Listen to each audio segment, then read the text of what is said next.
चीन का लंबे समय से ताइवान पर अपना दावा अब धीरे धीरे कमजोर पड़ता जा रहा है।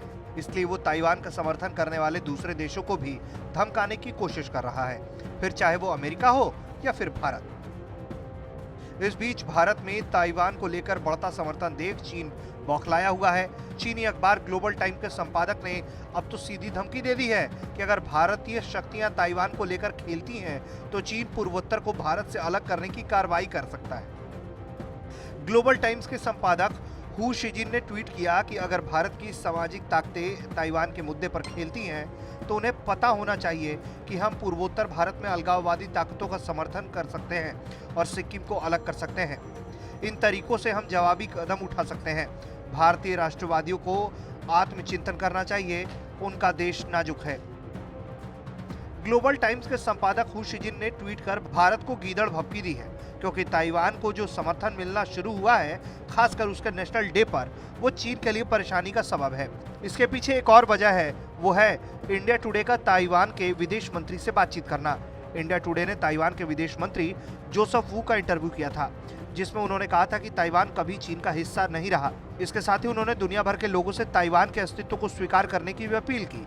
इसके बाद भारत में मौजूद चीनी दूतावास ने आपत्ति जताई थी और कहा था कि ताइवान को मंच देने से वन चाइना पॉलिसी का उल्लंघन हुआ है। भारत में मौजूद चीन के दूतावास ने अपने बयान में कहा कि दुनिया में सिर्फ एक ही चीन है जो कि अगुवाई करता है।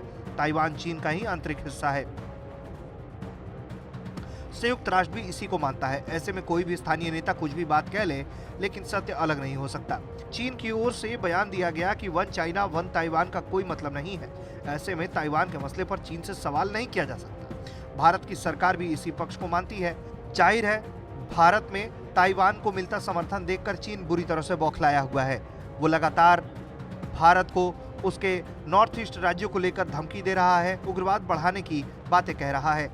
लेकिन ये बात किसी से छिपी नहीं है कि चीन पहले भी पाकिस्तान के साथ मिलकर आतंकवाद को भारत में बढ़ावा देने का काम करता रहा है, और इसके पीछे का सबूत है कि उन आतंकियों के पास से मिलती चीनी बंदूकें और चीनी गोलियां। ऐसे में अब जैसे जैसे ताइवान का मामला बढ़ता जा रहा है, चीन को ये समझ नहीं आ रहा कि वो करे तो क्या करे।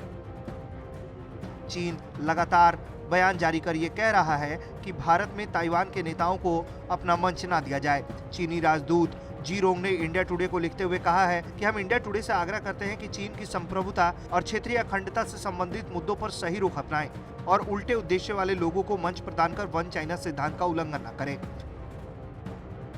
इंडिया टुडे के इस विस्फोटक इंटरव्यू ने न केवल दिल्ली में स्थित दूतावास बल्कि बीजिंग तक की नींव हिला दी है। ऐसे में चीन बौखलाया हुआ है और उसके लोग उलूल जुलूल बातें कर रहे हैं।